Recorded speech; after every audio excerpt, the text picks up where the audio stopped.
panalo at solidong food tripan ang aking napuntahan, kung saan ang bida ay mga murang food na talagang mapapa-food trip ka. At lalo na kung matitikman nyo ang kanilang overload shawarma rice at buy one take one shawarma, sabayan mo pa ng siomai rice, ay talaga namang panalo mga kabarangay. Kaya tara, food trip tayo.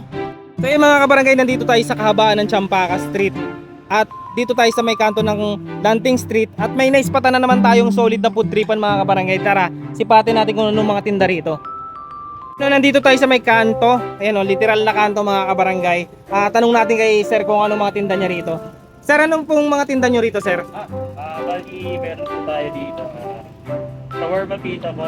Shawarma pita? Yes po, isang size lang siya. For 65 pesos. Tapos, buy one take one na po siya for 120 pesos.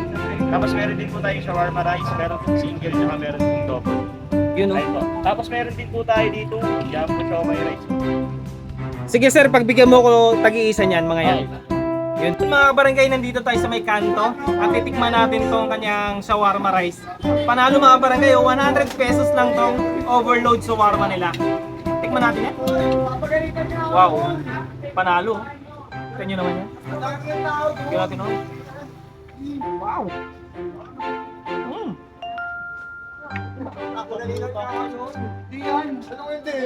Panalo mga barangay, solid.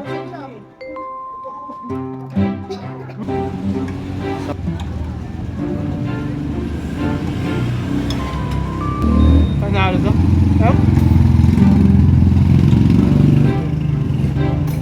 Panalo to, 100 pesos na mga barangay oh.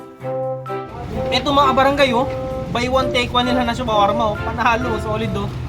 Para na ako sa Daniel Neto. Panalo. Ay, panalo oh. Kariwa yung lettuce nila.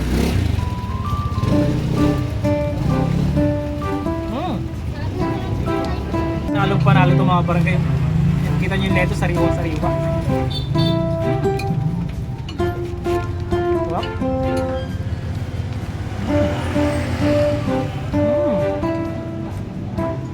Panalo. Mga barangay oh, solid din oh.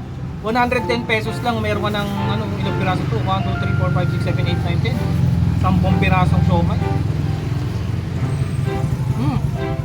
Laki. Lado to. Sarap pa. Literal na kanto mga barangay. Tara.